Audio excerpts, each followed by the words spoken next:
Welcome to Tilly's Trans Tuesdays. This week we're talking about something I suspect every trans person has to deal with in at least some aspect of their lives. Being the only trans person you know.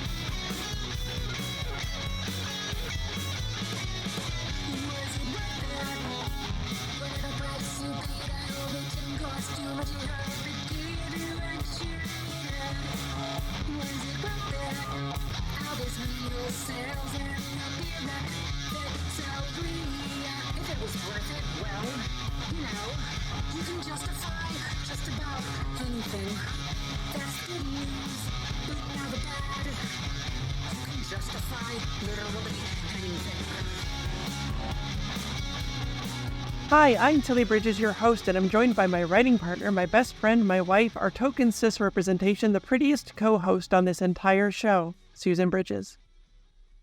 Hello. Why? You give me a look. People listening can't see that look. You're weird. How am I weird? It's a true fact. Okay. Our returning guest is Aoife Baker. They write sci-fi and fantasy scripts about found families tackling unjust systems, how grief unites all of us, and how more ladies should be serial killers. They came to LA as a costume designer and fell in love with the structure of screenplays, then 5 years ago started writing with Greg Macklin. Together they won an inevitable fellowship for disabled writers, staffed on a small kids show, and got a lovely manager.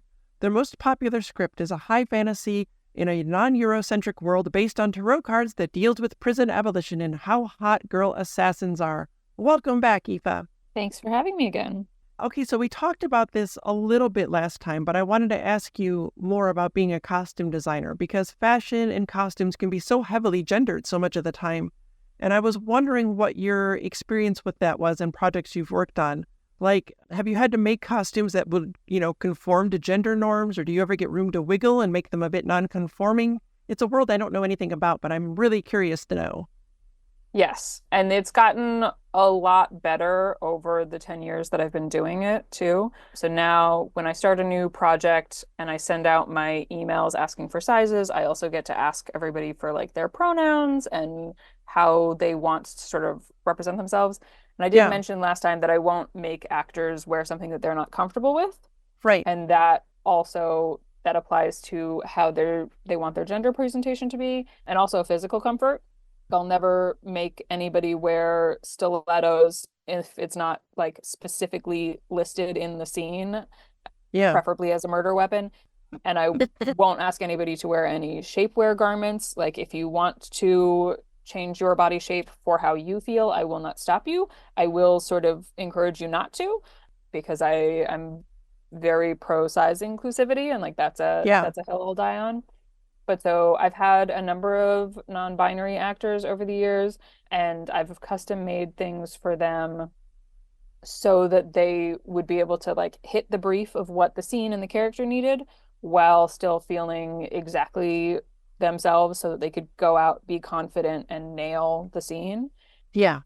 I'm very proud. I did a Wild West spoof a number of years ago, and I pushed for the costumes to not be totally period accurate because the world was already doing a lot of humor, and so we did sort of a Forever 21 meets the Wild West vibe.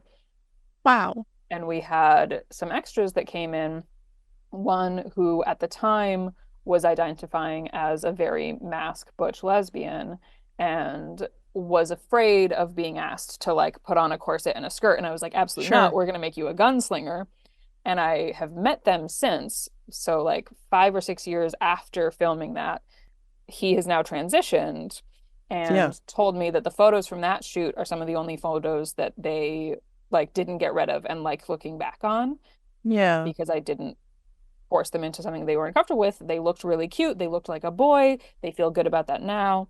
And yeah, so I love getting to do that. I love that getting to be a part of my job. Do you ever get people like directors or producers, I guess, who push back on it at all, who are like, no, you have 100%. To put them in? Yeah. I have had to deal with a lot of really creepy dude producers who have really creepy dude opinions. And Yeah. a lot of the times I can't win the argument with logic and social consciousness. So I do trick them and make them think that it's their idea. Okay. I had a I movie like that. with three lead actresses, and one of them was quite flat-chested. And this producer showed up at my house, and I don't remember why he was at my house, but he was going on a rant and planning to fire this girl because she was flat-chested compared to the Wow. other two, and he just didn't think that the movie was going to sell if there was a flat-chested actress in it. Spoiler alert, of those three, she's gone on to be the most famous. So like she's the one who's helping them still sell that movie. Yeah. But I had to trick him and be like, oh, no, no, but it's like different strokes for different folks. Like you've got three girls at three different ends of the spectrum. So like there are people who are into that. You can be into this. And like I should not have ever had to have that conversation. Right. He's disgusting and I hope he is dead by now. But like it was really like I had to weirdly save this girl's job in a way that shouldn't have happened, but I'm glad Yes. that I was able to make it happen. So yeah, I've had a lot of pushback. I've had times where like we've got a pool scene and it's described as everybody's wearing bikinis and high heels. And I'm like, absolutely not. I will not put high heels next to a pool because it's going to get Yeah. slippery and then we're going to have an injury. If you want somebody That's asking for laying trouble. down and she's wearing heels, like she can do that, but otherwise, no. And I'll never ask if it's just like a pool scene or a beach scene or something. I'm never going to ask anybody to wear a two-piece. I'm going to say whatever kind of bathing suit you're comfortable in. Yeah. And so I do a lot of fighting when it does tend to be like somebody wants to be a little bit more non-binary and a producer. It's usually the producers. I haven't had that much trouble with the directors, but the Okay. producer will be like, I think that they need to be hotter and more feminine in a traditional Sure. way. Yeah. And I get to be like, cool, we've got 20 hot ladies here. You're fine. Sit down. Yeah. Yeah. I wish that were more surprising, but there is still a surprising. I mean, okay, I just said surprising. It's not surprising, but there is a lot of sexism in the industry. I mean, there's a lot of, other issues with it as well. But do you feel like on most of your projects, like, are you empowered to do that pushback? Or is it, I mean, how risky is it for you to do that? It's risky. I'm in a nice position because I grew up with a very intimidating father. And so I learned from a young age how to push back against somebody twice my size. And so producers and directors will try and fight me on things. And generally, there is another way around them. There are some things that I have to compromise on just for time Sure. reasons. Like if it's going to shoot in 5 minutes and this is all we have, then that's what's going to happen. But I am not personally afraid of standing up and saying absolutely not. I've fought directors and producers to not use fat suits because I have real problems with them. Oh, yeah. Thank you I've for doing that. fought to make sure that actors are not being put into things that they are physically uncomfortable or feel any shame in. And Yeah. it's a never-ending battle, and sometimes it's very frustrating. I think it helps a little bit that like I get a reputation quickly on set for my personality. And so they know not only am I going to fight them nicely, but like I'm going to fight them, but also Yeah. that I probably know what their audience is going to feel about it. And so if they want to appeal to that like woke younger generation, that if they listen to me, that's going to make that audience happy. So I feel like that helps a little bit with some of them. Well, I'm glad that there are people like you out there doing that and pushing back to try to make things better, because we definitely need that. Representation in the entertainment industry has not been great for a long time. It's getting better, but really slowly, and there's still a long way to go. So, And really, it's all like as an extension of what we've already been talking about. Men look like this. yeah, Women look like this. right. Yep. Women are supposed to aspire to look like this, which is something like I gave up on because my natural body, I will never look like that. I will never even close to that.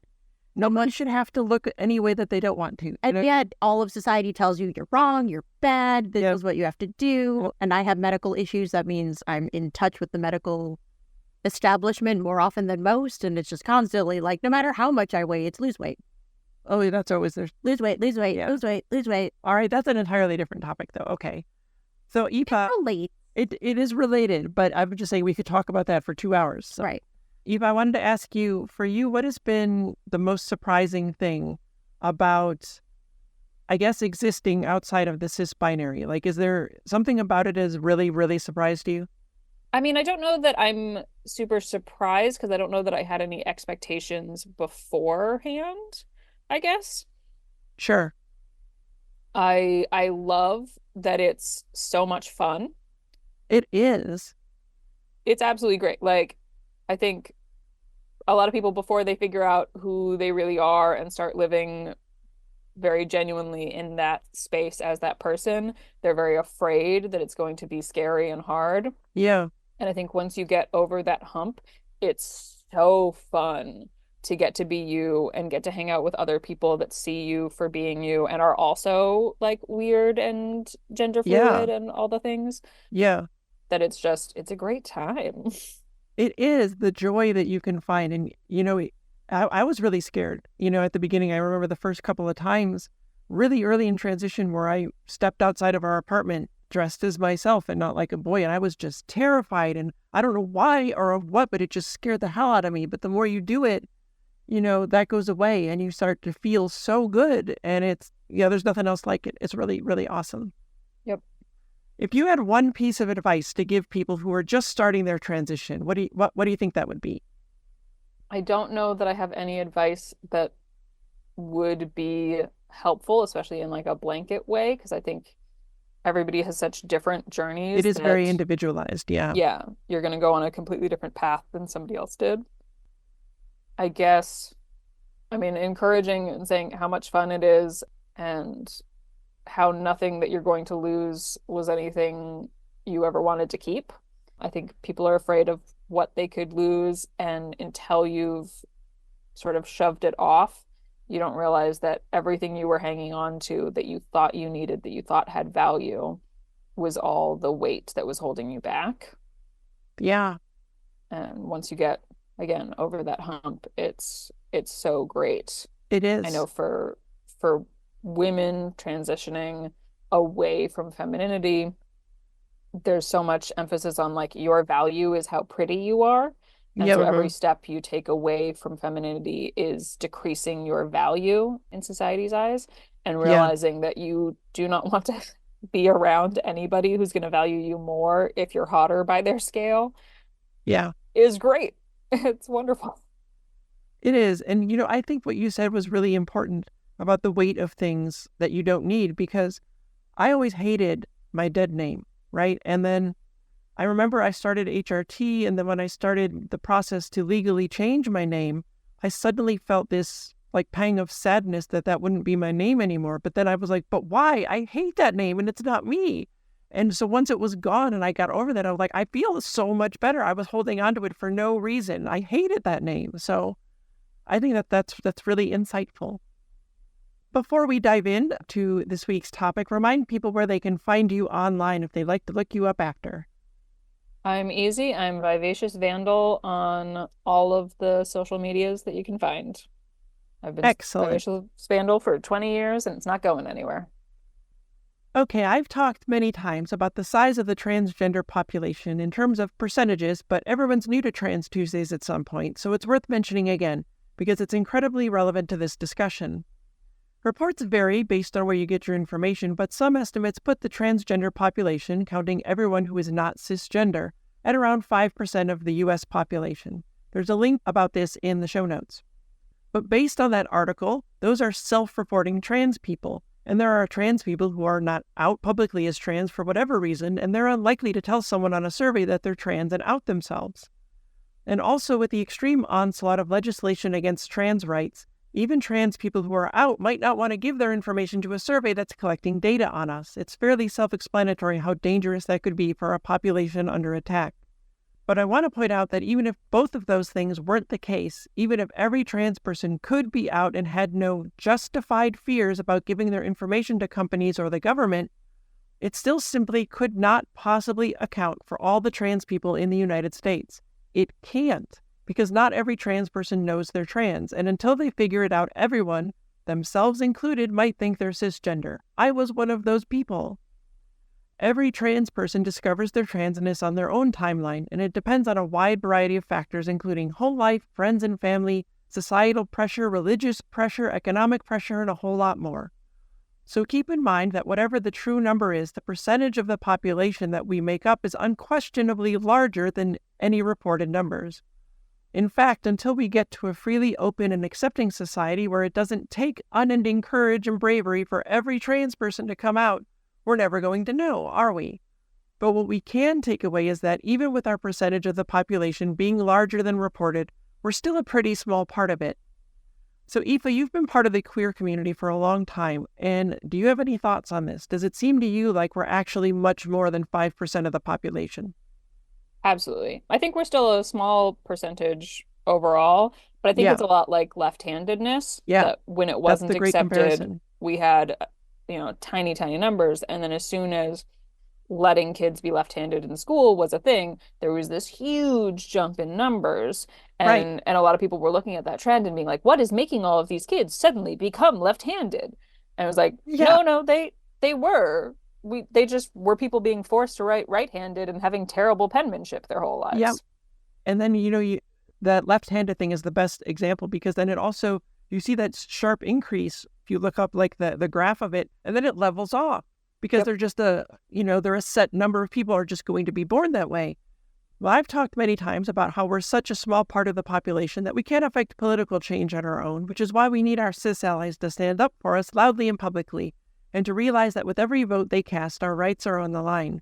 So see the Trans Tuesday on trans politics for more on that, because since one major political party has made stripping trans rights a major part of their platform, even though it universally loses them elections, this is going to hold true in every election.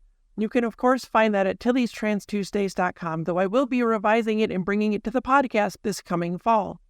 My point is that being such a small part of the population, for a lot of us, we end up being the only trans person someone knows, often the only trans person many people know. We're, quote unquote, the trans friend, and that can lead to a whole host of weirdness. I've had old friends from high school that I've talked to once since graduation, or not at all. They just come out of the woodwork to say, oh, hey, I saw you were trans, and X person just came out as trans in my life, and what should I do to support them? I've had people who've literally never interacted with a trans person in their entire life walk on eggshells around me like I'm some kind of delicate political problem just waiting to explode on them for saying something wrong. Every time there's a trans person in the news or a story about horrible trans legislation or a transphobic op-ed or a trans-related Kickstarter or a show with a trans person in one episode, I get DMs and emails about it. I'm very white, so I don't know if people from other marginalized communities have to deal with this. And I want to be clear that I'm not mad at the people who do this, and I'm often actually touched that they thought of me. But getting, look at this horrible transphobic article, or is this as transphobic as I think it is, all the time from lots of people can be very unpleasant. I do want to know about trans Kickstarters and if a show has a trans character, but you also don't need to ping me every single time something related to trans people pops up, So I wanted to ask if that's happened to you, Aoife, and do you get folks telling you about every gender-related thing that they see? Oh, 100%. Anytime an actor comes out as non-binary, Yep. I'm getting sent it constantly. The Spagliato cocktail situation, I was getting so many messages to just be, look, the non-binary person talks. And I was just like, okay. It's sweet. I have been guilty of this with my friend. I think you guys know Yelena, who is a horse girl. Yeah. And I'll see a good horse video and I'm like, oh, am I going to be the 15th person who sent it to her? And I have to weigh the pros and cons. Is this too good a video to not send? Sure. But yeah, I think everybody falls into that trap a little bit. Yeah. I've had people I don't even know reach out to me as the only trans person they know online and ask me all kinds of personal questions in an effort to better understand trans people in general or a trans person in their life. And that isn't something any trans person should have to deal with. It's hard enough just trying to exist and survive in this world thanks to so many bigots in our government and in our fellow citizens. We just want to be left alone to live our lives. But again, I'm not mad that any of those people asked me those things. In fact, I actually feel an obligation to answer and help as best I can. It's the very reason I started Trans Tuesdays in the first place. See the very first episode of this show for more on that. But for lack of a better term, I feel obligated to provide any knowledge that I can because I'm so privileged in so many ways that so many trans people, especially trans women, are not. And I do this for other trans people and for the cis people in their lives and for cis people who have no trans people in their lives but who want to learn and understand and hopefully help. And thus Trans Tuesdays and a podcast and a Matrix Trans Allegory book, don't forget, begin transmission available everywhere now in hardcover, paperback, digital, and audiobook. Woo! Anyway, for me, it feels like if I did not provide that assistance, was not that sounding board or source of transgender information, I'd be doing a disservice to the trans people in those cis people's lives. And I'd rather these folks came to me than bother the trans people in their lives with these questions because honestly, you have no idea how often it happens. It's all the time. It never stops. And also, like, you're on the internet. You could try to look up some things all by yourself instead of just expecting someone to educate you personally one-on-one. Yeah. Which normally costs money in the real world. Yep. So I just feel like people just don't consider that. I've seen people like fire out the weirdest questions. Just like you could literally Google that. Yeah. It's just so weird. Well, that's, another reason that I do the Trans Tuesdays is so that if someone asks me something like that I've already covered, I can just point them to the essays and not have to repeat myself 10,000 times. And, again, I'm happy to do it. If you're someone who's asked me stuff like this in the past, please don't feel bad about it. I'm glad you did, and I hope I helped. But I also can't deny that no trans person should have to do this. It gets to the point where it feels like I'm justifying our existence to cis people over and over again, even though nobody has yet actually asked me to justify that.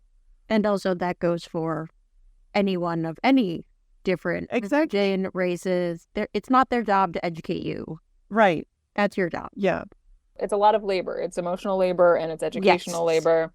Yeah. And it is tiring. And I think if you're a cis person and you just have this one question and you just have this one person to ask, you think, okay, it's 5 minutes, this is fine. And you don't realize that like there's another several hundred people in line behind you that are going to ask either the exact same question or several questions along the same lines. And there's just not enough hours in the day. Exactly. Yeah.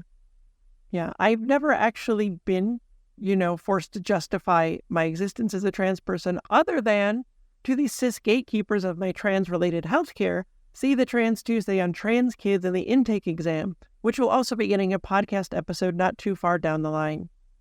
And I'm not sure if this is something that's occurred to a lot of cis folks. Remember, if a trans person in your life is the only trans person you know, they are likely also the only trans person a lot of people in their life know. So realize that your burning questions and curiosity can add to a chorus that make us feel a little like a carnival sideshow. We're people, we're not curiosities to be gawked at. But it's okay, nay, it is good, in fact, that you want to understand us and know more about us. Just please realize not every trans person is, wants to be, or can be your one-stop transgender info shop, or shop B with an E on the end if you're in the UK. I don't discriminate.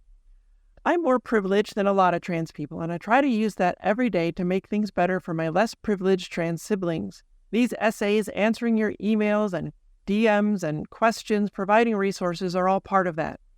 But as Susan said before, please also realize that you are on the internet, and there is a wealth of info out there. And yes, some of it is conflicting and some of it is wrong and harmful, but that's true of any information you're going to try to find out here in our smoldering digital wasteland, right?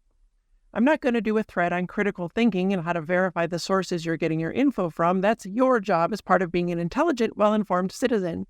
But I will say if a news source has 0 trans reporters on staff, you maybe shouldn't trust them on trans issues. Just remember that you have a wealth of information at your fingertips and to please use that before you go to the only trans person you know and pepper them with questions they've probably gotten 10,000 times before. You have this very podcast and all of my Trans Tuesday essays are archived at tillystranstuesdays.com. There's over 100 of them and they are all free. And there are many other resources out there provided by other trans people where you can learn so much. Please understand the effect that can have on someone. These aren't even questions about our hobbies or career, but queries about the very identity of who we are. Please see us and treat us as human beings first and foremost. Thanks for being here, Aoife. Thanks for having me. Folks, please use the resources available to you on the internet. Read and share and link to these episodes. Contact me before you contact the only trans person you know, because I've decided to put myself in this position due to my privilege, and they likely did not. I chose to do this.